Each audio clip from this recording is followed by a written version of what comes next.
Vamos a hablar sobre Somalia. ¿De dónde viene este problema de Somalia? Sabemos que hay un sitio llamado Somalilandia que está reconociendo a Israel como Estado, pero ¿de dónde viene? Bueno, mm, comencemos por lo básico. Somalia está en esta zona que se llama el Cuerno de África, justamente por esta forma que tiene. Aquí está, el Cuerno de África, mm, frente al Océano Índico y al Golfo de Adén. Fue una colonia británica en el norte mientras era una colonia italiana en la parte sur. En 1960, ambas partes se unificaron en un solo estado independiente. Durante la Guerra Fría, el país fue objeto de influencias externas y en 1969 el general Siad Barre tomó el poder e instauró un régimen autoritario. Su gobierno combinó proyectos de modernización con represión política. La derrota frente a Etiopía en 1977 debilitó al régimen y en enero de 1991 el Estado colapsó. Fíjate cuánto demora en colapsar ese Estado, ¿no? O sea, ya estaba muerto, pero alguien tenía que darle remate y colapsó simplemente. Acá podemos ver un mapa de esto, ¿no? Somalilandia, Somalia y Puntland, o sea, el reino de Pun, de donde muchos derivan la palabra púnico. También es otra zona, o sea, Somalia se vuelve pues un estado fallido y cuando se crea este estado fallido hay secciones de este estado que se sesionan y buscan tener cierta gobernabilidad. De esta zona, la llamada Somalilandia es la que tiene estabilidad política. Y la zona oficial, que es Somalia, es la que está en guerra civil. Y reclama a Somalilandia como parte de su territorio. Pero Somalia es un sitio que está en anarquía. O sea, la zona anárquica reclama eh, a la zona estable como parte de su territorio. Es algo muy contradictorio, pero es lo que existe. A partir de este momento, cuando el Estado colapsa, Somalia deja de funcionar como un Estado centralizado. La capital, llamada Mogadiscio, y amplias zonas del sur quedaron bajo el control de facciones y señores de la guerra. En el noroeste, la antigua colonia británica aprovechó el vacío. En 1991, la región se declaró como Somalilandia, recuperando su nombre histórico y construyendo de facto instituciones propias, aunque no está reconocida internacionalmente. Somalilandia ha logrado estabilidad relativa, gobierno, parlamento, elecciones y seguridad en su capital, que se llama Hargeisa. Hargeisa. Esto se acentúa cuando en las guerras civiles que se dan, los, los señores de la guerra de Somalilandia, sobre todo el que estaba en preeminencia sobre los demás, que tenía el gobierno oficial de esta zona, bombardea Hargeisa. Y ahí es donde la secesión se da sí o sí. Sí. En paralelo, hay una zona llamada Puntland, de donde ya hemos dicho que viene la palabra púnico. Bueno, hay una teoría, ¿no? Que explica, que dice que la palabra púnico viene de aquí, de Puntland, ¿no? Púnico es cartaginés, entonces eso es púnico. Bueno, es solamente una teoría. Bueno, este Puntland, la tierra de Pun, que también está mencionado por los egipcios en los textos antiguos, Puntland, la tierra de Pun. mm, Esta zona optó por una autonomía regional. Figuras como Abdullahi Yusuf, presidente de Puntland desde 1998, jugarían luego papeles nacionales. Esa fragmentación interna, Somalia, Somalilandia y Puntland, y múltiples autoridades locales es la clave para entender por qué los procesos de paz y reconstrucción han tenido resultados tan dispares dentro del mismo mapa. Mm, ¿Qué tenemos aquí? Tenemos intentos de reconstrucción estatal y de la influencia regional. Tras el colapso hubo varios intentos de reconstrucción impulsados por la comunidad internacional. En el año 2000, la conferencia de Arta en Djibouti dio lugar al gobierno nacional transitorio, que fue criticado por su cercanía a sectores islamistas, el GNT.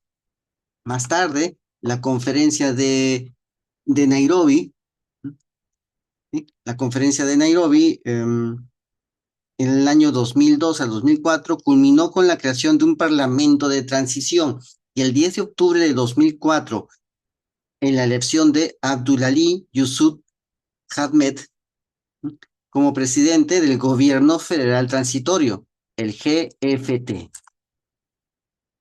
Y, bueno, entonces ese es el GFT. El primer ministro que nombra Abdullahi Yusuf se llamó Ali Mohamed Hedi. Lo nombra el 3 de noviembre del 2004. Su gobierno de 89 miembros obtuvo el voto de confianza en enero del 2005 tras dos intentos. Bueno, a simple vista, la composición del GFT del gobierno federal transitorio respetaba reglas de reparto tribal, de reparto clánico. Sí, o sea, porque el sitio es tribal, la tierra es lo que manda aquí. El tribalismo necesita de la tierra, sin tierra no hay tribus. Sí, estamos en ese estadio. Entonces, entonces eso es un reparto entre los clanes. Pero en la práctica reflejaba la victoria de las facciones pro-etíopes, lo que generó un rechazo en el sur y en Mogadiscio. Es así, en el sur y en Mogadiscio. O sea, esta parte sur, que estás viéndolo acá. Ahí, ¿por qué? Porque justamente esa parte sur es la que estuvo más activa en la guerra contra Etiopía por el Ogadén, que es justamente el otro cuernito que está al interior, que pertenece a Etiopía. ¿Tú ves ahí? Ahí le dicen Puntland porque es el cuerno. En la zona dicen el cuerno de África porque tiene forma de punta. Bueno, en el interior puedes ver en las fronteras de lo que es Somalia, Somalilandia, Puntland, otro cuerno, que es la frontera con Etiopía. Ese cuerno se llama Ogadén, junto con toda la sección plana que ves ahí, como un arco, ¿no? La sección plana, todo ese desierto enorme, todo ese trozo es el Ogadén. Y es lo que está reclamando Somalia en la guerra. Los somalilandeses no estuvieron tan de acuerdo con esa guerra y no participaron mucho, pero sí las facciones de Mogadiscio. Entonces hubo esto, ¿no? Eran facciones pro-etíopes y justamente la zona de Somalia, de Mogadiscio, pues no está a favor de, de darle pie a los pro-etíopes. La posible presencia de tropas etíopes en territorio somalí fue un punto de fricción. El Parlamento somalí llegó a votar que los cascos azules no debían provenir de países vecinos, ¿no? O sea, cascos azules de la ONU, pero estaban reclutados en Etiopía, que es el enemigo de Somalia. Eso. La hostilidad hacia Etiopía tiene raíces históricas. Acá podemos verlo. Aquí está lo que están, la parte de Somalia que están reclamando, está en este mapa. ¿Y lo ves? Esa es la hostilidad. Las raíces históricas, ¿cuáles son? La guerra de 1977 a 78 y las recientes intervenciones de Addis Abeba desde 1996. La comunidad internacional, por su parte, quedó atrapada. Había apoyado la conferencia y el proceso de Nairobi y se encontró limitada para cuestionar el resultado.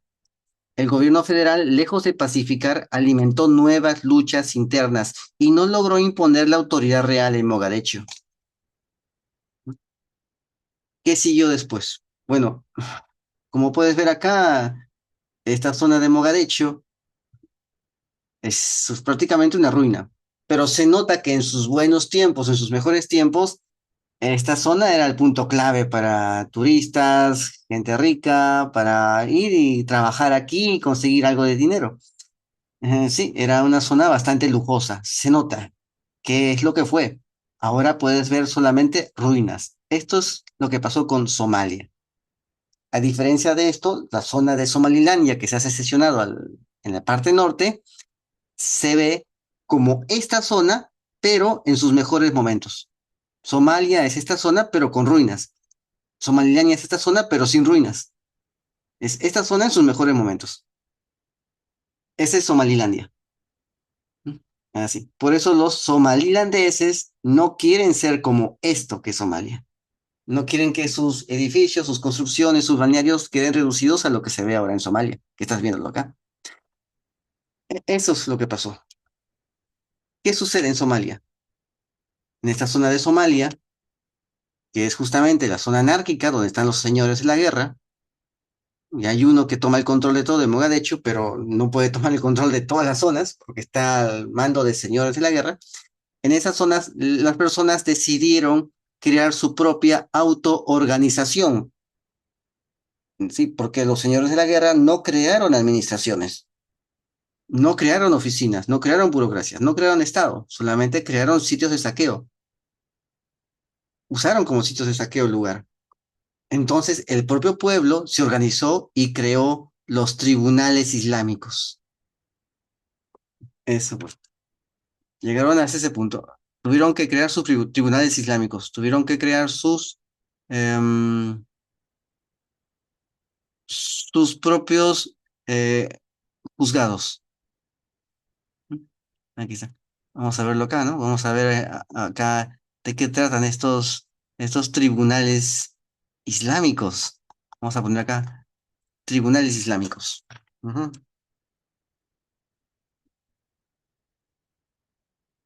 Vamos a ver qué encontramos. Vamos a ver acá. Aquí está. Tenemos acá tribunales islámicos. De repente encontramos algo aquí. Ujú. Que no se muestra mucho esto. ¿Ves? Vamos a buscarlo acá. A poner acá Somalia. Tribunales islámicos. Acá está. Justamente se unieron. Una especie de, como sería aquí en el Perú, rondas campesinas. Ellos crearon sus tribunales islámicos, ¿no? Y se unificaron, crearon una confederación de tribunales islámicos. Esto fue lo que pasó. En el 2006, año 2006, apareció este fenómeno que cambió el tablero. La Unión de Tribunales Islámicos, cuyo símbolo te lo estoy mostrando acá. Eran cortes religiosas locales, porque para ellos su ley, la Sharia, es la ley del Corán. O sea, su código civil, su código penal, su código de familia, su código político está en el Corán. Es como que nosotros usemos el Nuevo Testamento o usemos, no sé, el Pentateuco, los 5 primeros libros de Moisés, como ley, como ley única, ¿no? Una ley bajo la Torá. Bueno, ellos usan su ley, ellos administran su ley bajo las normas del Corán y crean un tribunal islámico. Y crean varios tribunales y se confederan como tribunales islámicos para llenar ese vacío de poder que crean los señores de la guerra, porque los señores de la guerra no crean administración, solamente crean cupos, no crean tributos, crean cupos. No hay oficinas con los señores de la guerra, no hay quien organice nada, no hay quien administre nada. Entonces, ¿cuál es la forma más básica de administración? La administración de la justicia. ¿Y qué mejor ley que una que nadie crea, que ya ha sido creada, que es el Corán? Es mejor eso a que a alguien se le ocurra dictar leyes para ser juzgados a conveniencia de quien dicta las leyes. Entonces la gente termina asumiendo mejor la ley del Corán. Y así se crean los tribunales islámicos. Entonces eran cortes religiosas locales que en ausencia del Estado comenzaron a impartir justicia, aplicando la Sharia, es decir, el Corán, un código, una especie del texto sagrado del siglo VII. Bueno, su fuerza no fue solo religiosa. Ofrecieron orden, redujeron la violencia urbana y en pocos meses llegaron a controlar gran parte del sur y centro de Somalia. Para amplios sectores de la población fueron la primera autoridad efectiva desde 1991. Esa capacidad de imponer disciplina y servicios atrajo apoyo popular, pero también una alarma regional e internacional, ¿no? Porque en verdad estaban organizándose y hay ciertos grupos de poder que no ven con buenos ojos que la gente se organice ahí, no lo ven bien. Necesitan a esos señores de la guerra, necesitan la anarquía para poder existir. Cuando se crean estos tribunales y la gente se organiza, lo ven mal y comienzan a estigmatizarlos. Eso es lo que ha pasado. Entonces, pero esos mismos que están en contra de los tribunales islámicos nunca hicieron nada contra los señores de la guerra. Más bien les permitieron estar. Ahí podemos ver qué está pasando, qué se está moviendo aquí. No quieren que el pueblo se organice. Bueno, ¿por qué? Porque justamente los regímenes actuales no tienen por privaticidad, no tienen por naturaleza que el pueblo se organice. Al contrario, es mandotear al pueblo. Y aquí el pueblo se está organizando. Entonces, esto pasó. Esta capacidad de imponer disciplina y servicios atrajo pues este apoyo popular, pero también una alarma regional y una alarma internacional. Sabemos que fue una alarma regional porque Etiopía tiene intereses aquí. ¿M? Es internacional porque hay potencias que tienen intereses en tener el control de esta zona. Y aquí tenemos a Estados Unidos. Etiopía y Estados Unidos consideraron a los tribunales islámicos como una amenaza vinculada a redes islamistas. En diciembre de 2006, Etiopía intervino militarmente con apoyo estadounidense y derrotó a la Unión de los Tribunales Islámicos. Entonces, la derrota no significó la pacificación. De sus restos surgieron grupos más radicales, sobre todo al-Shabaab. Al-Shabaab. O sea, el objetivo para derrotar a los tribunales islámicos, que era una forma genuina de organización, no fue este, apagar, apagar el radicalismo islámico. No, el objetivo de derrotar a los tribunales islámicos era crear más radicalismo islámico. Ese fue el objetivo, pero lo camuflaron diciendo todo lo contrario, porque al final, al existir tribunales islámicos, hay organización, hay control, hay orden, y eso no les conviene. Lo que ellos quieren es que el sitio esté más radicalizado.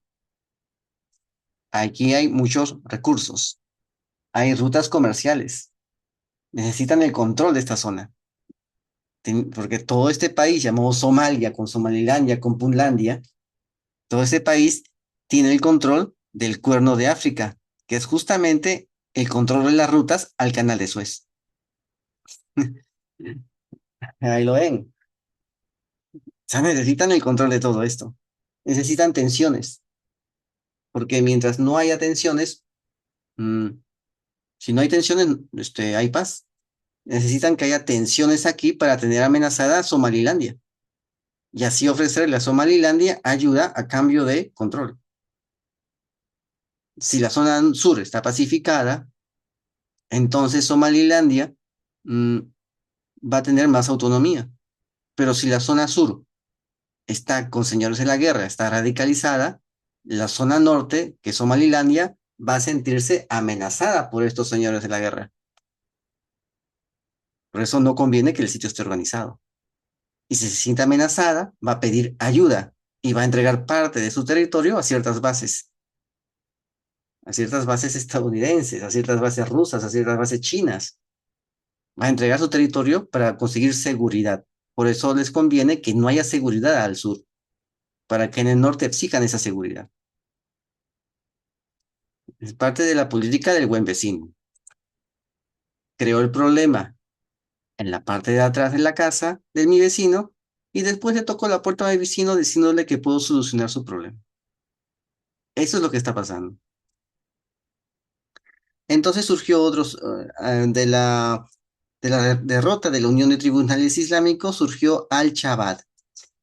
Al-Shabaab heredó estructuras combatientes y parte del discurso islamista.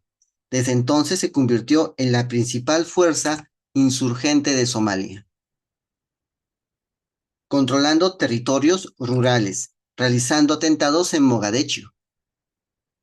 ¿Mm? Y bueno, Mogadiscio ha sufrido atentados de Al-Shabaab, pero también hay atentados de Estados Unidos, como lo que te estoy mostrando aquí en la foto. Esto fue parte del ataque contra los líderes del Estado Islámico en Somalia. Sí. Al-Shabaab está proyectando violencia fuera del país, por ejemplo, en Kenia, mediante ataques terroristas y operaciones de guerrilla. Entonces, los kenianos lo que harán simplemente es pedir ayuda a Estados Unidos en contra de Al-Shabaab. Ha convenido bastante a derrotar a los tribunales islámicos, porque de otro modo no hubiera surgido esta este grupo radicalizado llamado Al-Shabaab, y los demás países no hubieran pedido ayuda a Estados Unidos a cambio de. Funcionó bastante bien. En Kenia está Al-Shabaab eh, realizando ataques terroristas y operaciones de guerrilla. Al-Shabaab financia su actividad con extorsiones. A qué te recuerda esto de financiar la actividad con extorsiones? Desangrar un país económicamente. Es lo mismo que está pasando en Perú, gracias a la criminalidad que la dictadura castrochavista de Caracas, manejado por cubanos, ha hecho entrar con apoyo de las oligarquías nacionales al Perú. ¿A qué te recuerda? Es, es parte del mismo truco, pero según el contexto cultural, social de cada lugar, siempre aplican el mismo libreto. Aquí están. Ataques terroristas, operaciones de guerrilla, se financian con extorsiones, o sea, desangrando a la propia gente, impuestos en zonas bajo su control, es decir, cobro de cupos disfrazados bajo el nombre de impuestos, redes de contrabando. Su capacidad de resiliencia ha sido una de las principales razones por las que la crisis somalí se prolonga. Como vuelvo a decir, a estos grupos de poder les conviene que se mantenga la crisis somalí, porque así, porque así esa criminalidad, esa violencia se exporta a otros países y esos otros países le van a pedir ayuda a una potencia para que los cuide. Y esa potencia aparte les va a pedir recursos y control territorial y bases militares, establecimiento de bases militares. Claro que está, claro que van a ser estas bases mantenidas por los propios países ocupados, enclaves militares. Bueno, entonces, ¿qué sigue? La geopolítica regional, actores internacionales de esta geopolítica regional. Vamos a verlo. Ahí está. La situación somalí no puede entenderse sin mirar al entorno. Etiopía y Eritrea han sido actores centrales. La guerra entre ambos, entre 1998 y el año 2000, y la disputa fronteriza sin resolver, mantuvieron la región en tensión. La misión de la ONU en Etiopía y en Eritrea, ¿no? Acá está, en Etiopía y en Eritrea, esa misión que se dio ahí en la ONU, se llamó la UME, movilizó miles de efectivos y costó cientos de millones sin resolver el problema de fondo. Eritrea, por su parte, mantuvo una postura rígida para sostener el consenso nacionalista interno y proyectó su influencia en el Sudán, acogiendo direcciones rebeldes del Darfur, que es una zona del Sudán. Bueno, a nivel continental, la Unión Africana ha creado en el año 2000, la Unión Africana se creó en el año 2002 como heredera de la OUA, la Organización de la Unión Africana, y se convirtió en árbitro y actor de la paz. En Darfur, la Unión Africana, en la ciudad de Darfur, de Sudán, la Unión Africana busca aumentar el despliegue de cascos azules con apoyo logístico de la OTAN, es decir, las fuerzas militares europeas que están extendiéndose, que están incursionando aquí, crean el problema y se ofrecen como la solución. Eso es la OTAN. Fue un primer compromiso de la alianza en África. Subregionalmente, eh, ellos demostraron la capacidad de acción rápida en Liberia, en Sierra Leona y Costa de Marfil, actuando a veces antes que la ONU y en coordinación con fuerzas externas como las francesas. Aquí. Eso, o sea, prácticamente la ONU era algo nominal aquí, nominal aquí. La OTAN era la que mandaba, junto con todas las fuerzas militares europeas que integran esta OTAN. Tras el 11 de septiembre, Estados Unidos reconfiguró su política, evitar que espacios fuera de control se convirtieran en santuarios terroristas. En la práctica, esto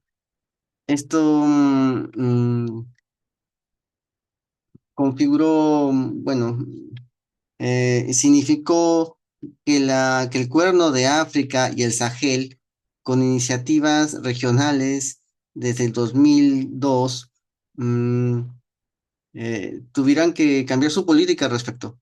Paralelamente, China intensificó su presencia económica en África, buscando recursos y mercados, y ofreciendo a los estados africanos una alternativa a la condicionalidad democrática occidental. ¿Por qué? Porque justamente el establecimiento de tropas de la OTAN en estos lugares implicaba que tenían que acomodar su régimen al régimen europeo. Era eso, o sea, ellos entran, pero tiene que haber instituciones propias de Europa. Tienen que replicarlo en sus países. Entonces son más homologables. Eso, lo vuelve más homologable. En cambio, China entra y les dice que no es necesario eso para tratar con ellos. Eso, o sea, pueden crear pueden implementar en sus países otros modelos de Estado. Eso justamente significó el- la irrupción china, ¿no? La intervención china, muchas veces económica, también militar, en estas zonas. Entonces, Somalia, por su posición estratégica en el Golfo de Adén y en el Mar Rojo, se volvió un punto de interés por razones de seguridad marítima, lucha antiterrorista y rivalidades regionales. Mm, en el contexto humanitario y socioeconómico, mm, tenemos un cuadro crítico. Sí, un cuadro crítico. Entre el año 2000 y el año 2005, Somalia presentaba indicadores alarmantes.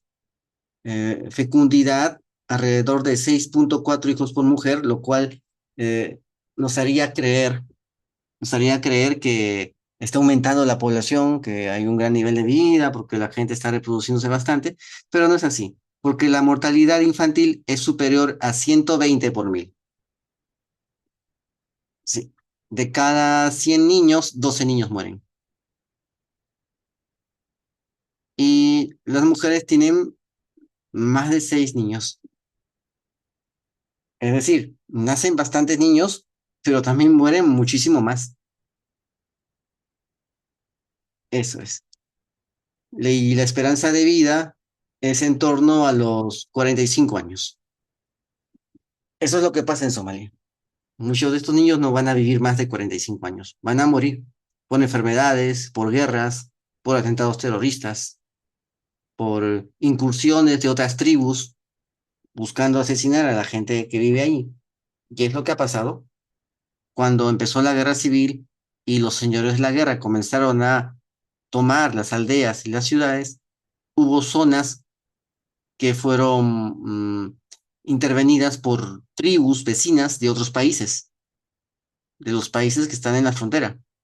Gente de esas tribus entró por las fronteras porosas de la Somalia fallida, entraron, tomaron aldeas, asesinaron 300 personas y se llevaron más de 10.000 cabezas de ganado. Entrar por una frontera, asesinar a su gente y llevarse sus pertenencias. Es como que por Perú entraran millones de extranjeros, ¿m? Asesinaran a las personas y los extorsionaran y les robaran y se llevaran sus cosas. Eso pasa cuando las fronteras son porosas. ¿M? Solo que puede ser porque hay un estado fallido o porque los mismos dirigentes de ese país crean la frontera porosa intencionalmente para conseguir el mismo resultado. Se puede dar de varias formas. Bueno, el gasto público de educación era mínimo, 0,5% del PBI. El acceso a los servicios médicos era extremadamente limitado, muy pocos médicos por habitantes. Sí. Económicamente, el PBI per cápita era de los más bajos de la región. La economía dependía de exportaciones hacia Oriente Medio y de las remesas de la diáspora somalí. La ausencia de un aparato estatal centralizado dificultó la recaudación, la inversión pública y la provisión de servicios. Las sequías recurrentes y las crisis alimentarias obligaron a recurrir a ayuda internacional con frecuencia.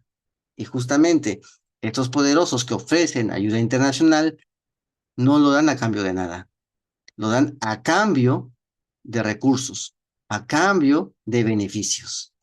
Por eso no les conviene mejorar la infraestructura de este país. Si lo hacen, la gente va a ser autónoma y no va a depender de la ayuda internacional.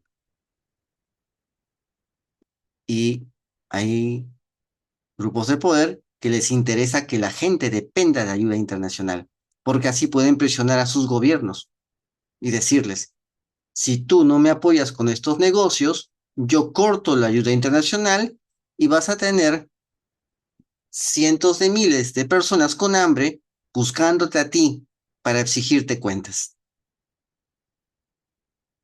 En eso consiste este negocio, señores. Bueno,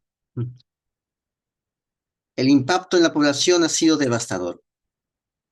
Millones de desplazados, hambrunas periódicas y una generación marcada por la violencia y la precariedad. La fragmentación política impide respuestas coordinadas y sostenibles. La ayuda internacional se topa con la realidad de múltiples autoridades locales y zonas controladas por los insurgentes. Bueno, estamos por terminar. Hablemos de Somalilandia frente a Somalia en términos prácticos. Vamos a hablar de Somalilandia, ¿no? Vamos a ver cómo es Somalilandia. Vamos a seguir viendo acá. Bueno,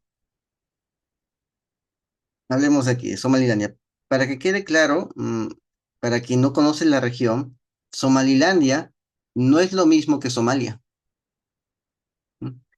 ¿M? Somalilandia es la excepción práctica dentro del mapa somalí. Vamos a verlo acá. Vamos a poner acá Somalilandia.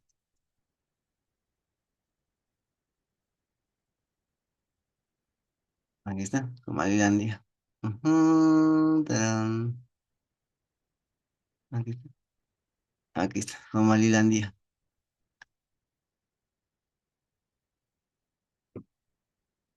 Aquí está. Este es Gaza, debe ser Gaza. ¿Mm? Aquí está Somalilandia. Se ve que la población de aquí es más, se ven más sanos que en Somalia. ¿Mm? Se ven más sanos. Acá, este es Somalilandia.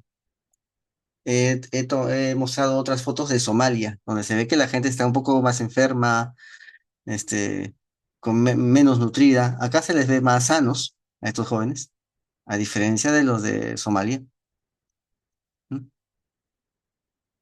Esta es la ciudad de Hargeisa, la capital. Se ve mejor que Mogadiscio. Bueno, para que se vea la diferencia, para que se pueda ver la diferencia. Vamos a verlo acá. Bueno, entonces, prosiguiendo, para que quede claro, entonces, Somalilandia no es lo mismo que Somalia. Somalilandia es la excepción práctica dentro del mapa somalí. Es decir, declaró la independencia de facto en el 91 y, aunque no reconocida, ha construido instituciones relativamente estables. Celebró elecciones, mantiene seguridad en Hargeisa y administra sus asuntos con mayor normalidad que el resto del país. Y está organizado en las provincias que están viendo acá.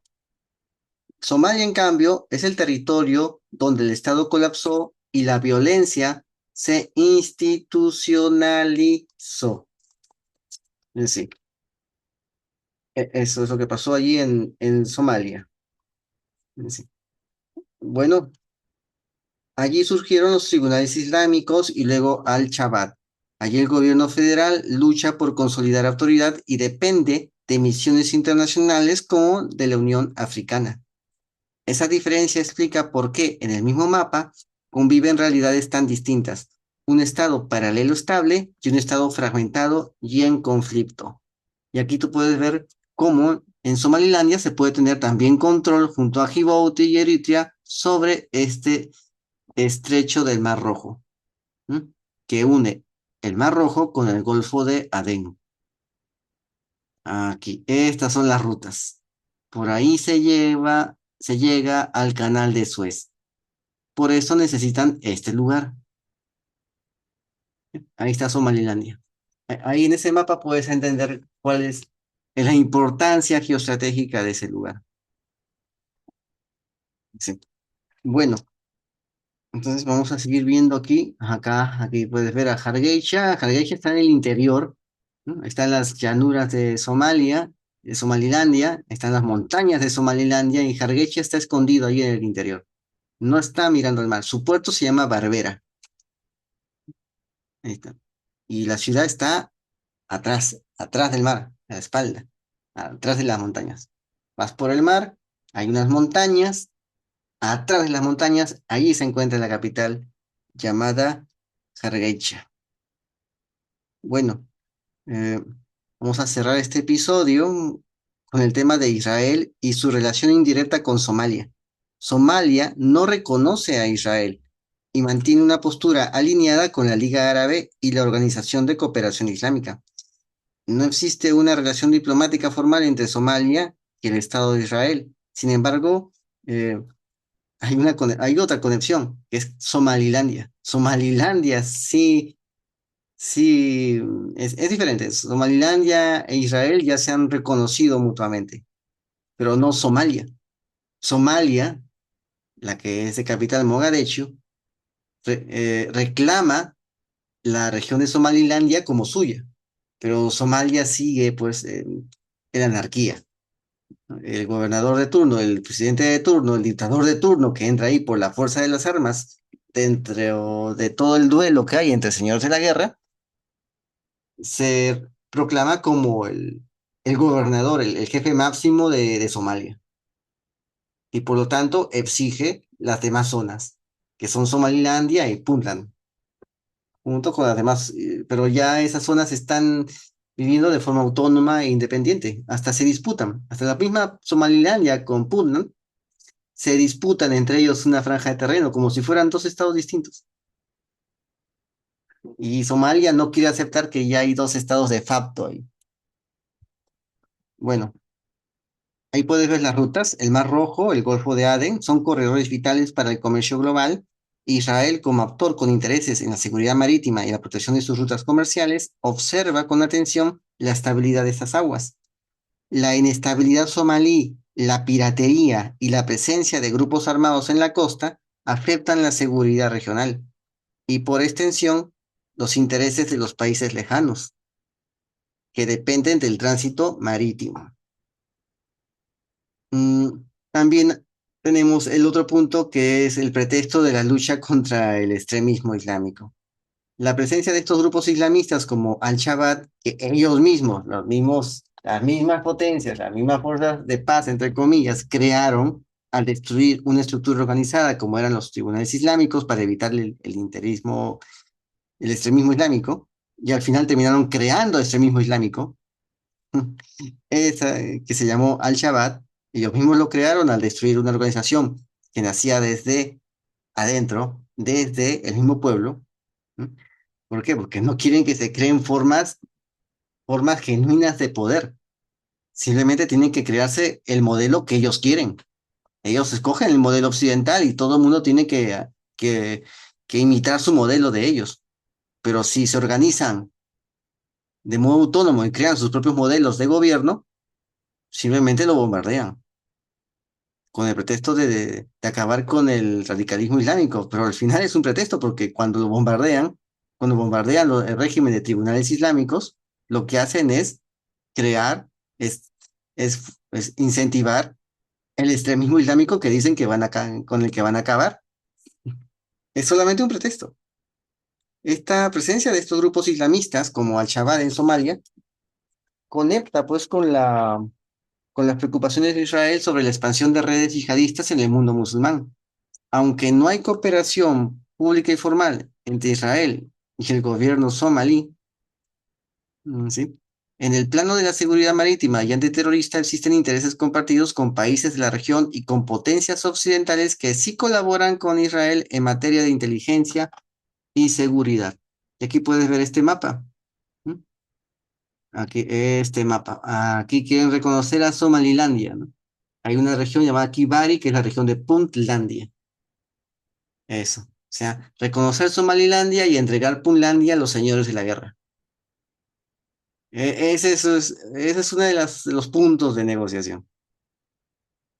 Aquí puedes ver estos intereses en el Cuerno de África. Israel ha mostrado en los últimos años un interés creciente en el África Oriental por razones estratégicas y comerciales. Actores regionales, incluidas autoridades locales en Somalilandia, buscan aliados internacionales para reforzar su posición. Si bien Somalilandia no ha establecido vínculos formales con Israel, así, todavía están recién reconociéndose entre ellos, eh, entonces lo que van a hacer es establecer contactos y con cooperación en áreas concretas. Lo que sigue es la cooperación portuaria, la lucha contra el terrorismo, que no es otra cosa que la disidencia. Bueno, aquí, pues acá podemos ver esto. ¿Mm? Vamos a ver. Somalia es un país marcado por el colapso estatal desde 1991. Intentos de reconstrucción frágiles, la emergencia de los tribunales islámicos como respuesta local al vacío de la autoridad y la posterior radicalización de Al-Shabaab han forjado el mapa político actual de Somalia. Mientras tanto, Somalilandia representa la excepción, estabilidad local sin reconocimiento internacional. Es decir, la región está atravesada por rivalidades entre Etiopía y Eritrea, ¿no? ¿Sí? Por la intervención de potencias externas y por la acción de organizaciones regionales como la Unión Africana y la CEDEAO. El contexto humanitario y socioeconómico, altas tasas de fecundidad, mortalidad infantil extrema, baja esperanza de vida y servicios públicos insuficiente, explica el porqué de la persistencia de la crisis. Aunque Somalia no mantiene relaciones formales con Israel, bueno, hasta hace unos días, hasta hace unos días, ya se han reconocido entre ellos, hasta hace unos días no mantenía esas relaciones formales con Israel, se han reconocido entre ellos ya. Así que las relaciones formales son la consecuencia de ese reconocimiento. O sea, es simplemente la consecuencia próxima. Mm, y bueno, entonces, ¿por qué quieren esta zona de Somalia, no? ¿Será para mandar en diáspora a los gazatíes? ¿Mm? Eso. ¿Cuál es el objetivo? ¿Cuál es el objetivo? ¿Van a permitir que eso pase? Con tal de que se les reconozca como país. ¿M? Y la zona de Somalia, bajo el control de señores de la guerra, ¿qué harán? ¿Van a permitir eso o van a intensificar sus luchas? Eso. Es decir, parece que en vez de solucionar sus problemas, crean los problemas o los mandan a otro lugar, exportan los problemas. Pero eso implicará exportar los problemas o generar más problemas o extender el conflicto y el problema a más lugares. Bueno, eso el futuro nos lo dirá. Así que ya sabes, esto es Real y Política, suscríbete, comenta y comparte, hazlo viral y no te olvides, la verdad está a la vista. Saludos.